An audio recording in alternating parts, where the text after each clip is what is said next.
বিসমিল্লাহির রহমানির রহিম। সম্মানিত দর্শক শ্রোতা, দেশ বিদেশে যে যেখান থেকে আজকের এই প্রোগ্রাম দেখছেন, আপনাদের সকলকে জানাচ্ছি আন্তরিক প্রীতি, শুভেচ্ছা এবং মোবারকবাদ। আসসালামু আলাইকুম রহমতুল্লাহ। সুধী মণ্ডলী, প্রতিদিন ইফতারের পূর্ব মুহূর্তে রমজানের শিক্ষা এই অনুষ্ঠানে এক এক দিন এক একজন আলেম ধর্মের বিভিন্ন বিষয় নিয়ে আলোচনা করছেন।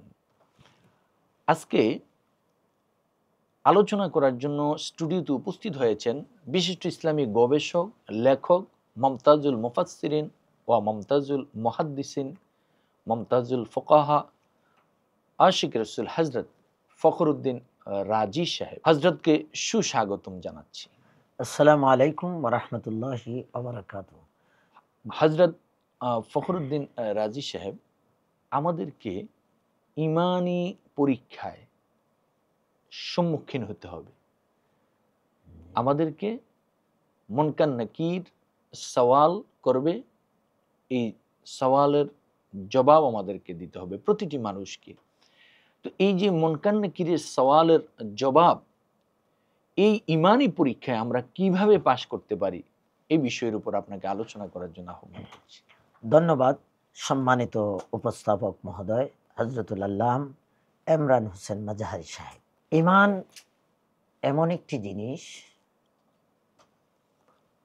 ঈমান যারা ধারণ করেন, প্রথমত তাদেরকে এটা কেউ দেখে না। সে যখন কার্যকলাপ শুরু করে একজন ঈমানদার হয়ে, তখন মানুষে তার অবস্থাটা দেখে যে সে একজন ঈমানদার। আল্লাহ রাব্বুল আলামিন আমাদেরকে মৃত্যু, জীবন, হায়াত অনেক কিছু দিয়েছেন শুধুমাত্র আমাদেরকে পরীক্ষা করার জন্য। কি পরীক্ষা? একজন ব্যক্তি যখন মৃত্যুর মুখোমুখি হবে, তখন তার আমলের দ্বারা, তার কর্মের দ্বারাই তার ফয়সালা হবে ওই ব্যক্তিটা জান্নাতে যাবে না জাহান্নামে যাবে, ইল্লিনে যাবে না সিজ্জিনে যাবে। আল্লাহ রাব্বুল আলামিন বলেছেন, আল্লাযী খালাকাল মাউতা ওয়াল হায়াতা লিয়াবলুয়াকুম আইয়ুকুম আহসানু আমালা। তিনি আল্লাহ, যিনি আমাদেরকে সৃষ্টি করেছেন, সৃষ্টি করে আমাদের জীবন দিয়েছেন, হায়াত দিয়েছেন, মৃত্যু দিয়েছেন। আহসানু আমালা, ওই কার আমল কতটুকু উন্নত, কার আমল কতটুকু পবিত্র, এটাকে পরীক্ষা করার জন্য মৃত্যু, জীবন সবকিছু দেওয়া হয়েছে। তো মৃত্যুর মুখোমুখি আমরা প্রতিদিন 22,000 বার উপনীত হই। 22,000 বার শ্বাস প্রশ্বাস নিচ্ছি। এখন একজন ব্যক্তি শ্বাস ফেলে দিল, আবার গ্রহণ করতে পারলো না, ওই ব্যক্তিটা অক্সিজেনের অভাবে দুনিয়া থেকে বিদায় হয়ে গেল। হঠাৎ করে কেউ অ্যাক্সিডেন্টে মৃত্যু হয়ে যায়, অনেক কিছুতে হার্ট অ্যাটাক হয়ে মৃত্যু হয়ে যায়। মৃত্যুর কোনো গ্যারান্টি নেই। আইনামা তাকুনু ইদরিকুমুল মাউত ওয়ালাউ কুনতুম ফি বুরুজিন মুশাইয়াদা। মৃত্যু থেকে যদি কেউ মনে করে যে আমি আজকে লুগায়ার থাকবো গ্লাসের ভিতরে, তবুও সেখানেও আজরাইল মালাকুল মউত যাবেই। মুশাইয়াদা, মৃত্যু থেকে কেউ পলায়ন করতে পারবে না। সুদূর্গের ভিতরে থাকলেও সে মৃত্যু থেকে পলায়ন করতে পারবে না। এই জন্য আল্লাহ রাব্বুল আলামিন বলেছেন, কুল্লু নাফসিন যায়কাতুল মাউত, মানে প্রত্যেকটা জীবী সে মৃত্যুর স্বাদ আস্বাদন করতে হবে, অর্থাৎ তার মৃত্যুর মুখোমুখি হতে হবে। সম্মানিত দর্শক শ্রোতা, প্রতিটা ব্যক্তি, প্রতিটা মানুষই 3টি প্রশ্নের সম্মুখীন হবে। প্রথম প্রশ্নটি হলো মার রব্বুকা, তোমার রব কে? দ্বিতীয় প্রশ্ন হলো ওমান দীনুকা, তোমার দিন কি, তোমার আদর্শ কি, তোমার ধর্ম কি? তৃতীয় প্রশ্ন হলো ওমান নবিয়ুকা হাওমান হাযার রাজুল। হাদিসের দ্বারা আমরা এই 3টি প্রশ্ন পেলাম। এই 3 প্রশ্নের সম্মুখীন যেহেতু হতে হবে, তো নবুয়তের যুগে নবী রাসূলগণ এই 3 প্রশ্নের সম্মুখীন কিভাবে, এই 3 প্রশ্ন থেকে কিভাবে মানুষ মুক্তি লাভ করবে, সুন্দরভাবে সঠিকভাবে উত্তর কিভাবে দিবে, এটা নবী রাসূলগণ শিক্ষা দিয়েছেন। এখন নবী রাসূলের যুগ শেষ, রাসূল সাল্লাল্লাহু আলাইহি সাল্লামের পরে বেলায়েতের যুগ শুরু হয়েছে।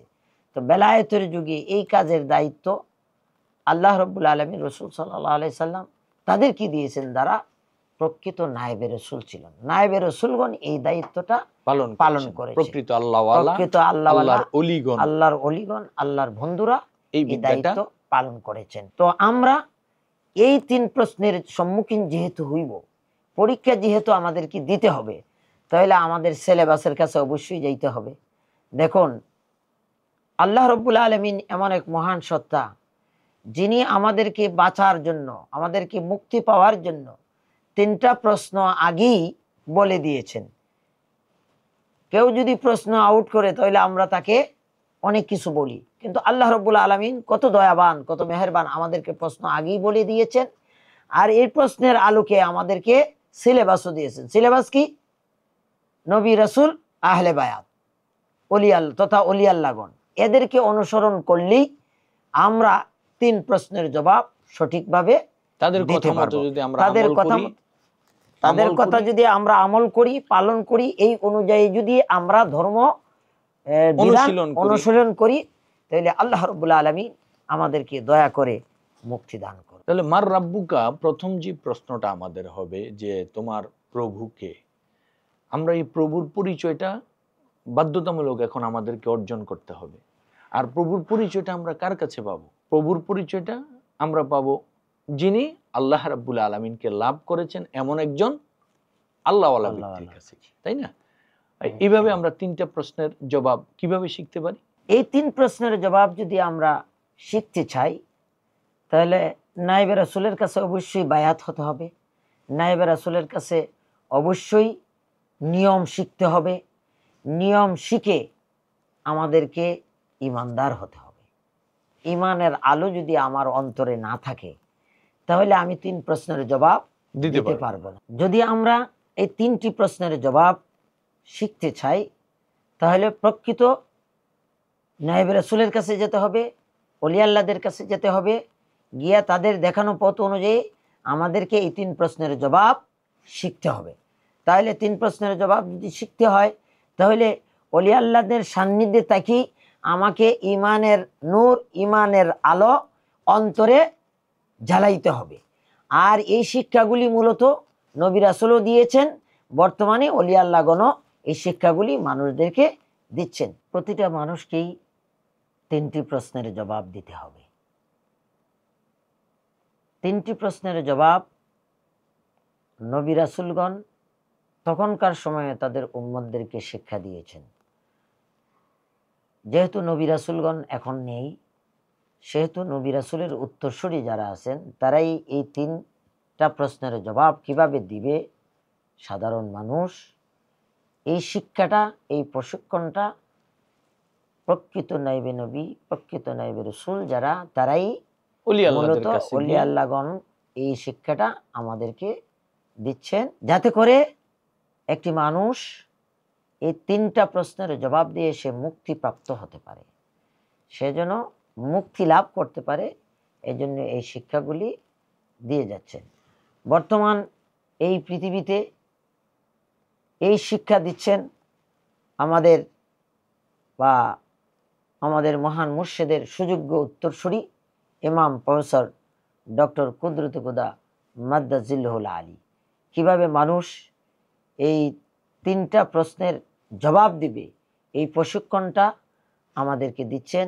এজন্য আমাদের সকলকেই বিদ্যা শিক্ষা করার জন্য ওলি আল্লাহদের কাছে যেতে হবে। কারণ শুধুমাত্র শরীয়ত দিয়ে মুক্তি পাওয়ার কোনো উপায় নাই। শরীয়তের সাথে এলমে মারিফতের বিদ্যায়ও বিদ্বান হতে হবে। যদি আমরা এই 2 শিক্ষায় শিক্ষিত হতে পারি, 2 বিদ্যায় বিদ্বান হতে পারি, তাহলে আমরা 3 প্রশ্নের জবাব সহজভাবে দিতে পারবো। 2টা বিদ্যা মূলত ওলি আল্লাহগণ দিয়ে থাকেন, প্রকৃত নায়েবে রাসূলগণ দিয়ে থাকেন। আসুন আমরা নায়েবে রাসূলের দেখানো পথ দ্বারা, ওলি আল্লাহগণের পথ দ্বারা আমরা যেন চলতে পারি, আর আমরা যেন এই 3 প্রশ্নের জবাব দিয়ে কবরে যেতে পারি, আমরা যেন মুক্তি পেতে পারি। আসসালামু আলাইকুম ওয়া রাহমাতুল্লাহি ওয়া বারাকাতুহু। ধন্যবাদ সম্মানিত আলোচক, সুন্দরভাবে আপনি বিষয়গুলো উপস্থাপন করেছেন। আমাদেরকে যে মুক্তি পাওয়ার জন্য 3টি প্রশ্নের সম্মুখীন হতে হবে, মার রাব্বুকা ওয়া মা দীনুকা ওয়া মান নাবিয়ুকা আও মান হাজার রাজুল, এই প্রশ্নগুলো মুমিন ব্যক্তি সুন্দরভাবে জবাব দিয়ে দিবে। মার রব্বুকা, জবাব প্রশ্ন আসলেই হাদিসে এসেছে মুমিন বলবে যে রব্বি আল্লাহ, আমার রব আল্লাহ। রব হচ্ছে আল্লাহ। আমা দীনুকা, সে উত্তর দিয়ে দেবে দীনি আল ইসলাম, আমার দিন ধর্মই হচ্ছে ইসলাম। ইসলাম। আর ওমান নবীউকা, তোমার নবী আল্লাজি বুইসা ফিকুম, যখন বলা হয় যে তোমার কাছে কাকে প্রেরণ করা হয়েছে, মা হাজার রাজুল আল্লাজি বুইসা ফিকুম, তখন সে বলবে তিনি হুয়া মুহাম্মদুর রাসূলুল্লাহ সাল্লাল্লাহু আলাইহি সাল্লাম, নবীজির কথা বলে দিতে পারবে। এটা যদি প্রকৃতই আসলে এই অর্জন আমরা আল্লাহর ওলিদের কাছ থেকে করতে পারি, আমাদের আপনি যে আহ্বান করলেন যে মহান ইমাম প্রফেসর ডক্টর কুদরতে খোদা আল্লাহর ওলি, তিনি এই সাধনা বিদ্যাটা শিক্ষা দিচ্ছেন, এলমে জাহের এলমে বাতেন, কিভাবে সাধন করে মানুষ এই বিদ্যাগুলো শিখতে পারে। আল্লাহ রাব্বুল আলামিন আমাদেরকে এই ইমানি পরীক্ষায় যেন পাশ করতে পারি, এই বিদ্যাগুলো যেন আমরা শিখতে পারি। দয়াময় রাব্বুল আলামিন আমাদের সে তৌফিক দান করুন, আমিন। আসসালামু আলাইকুম ওয়া রাহমাতুল্লাহ।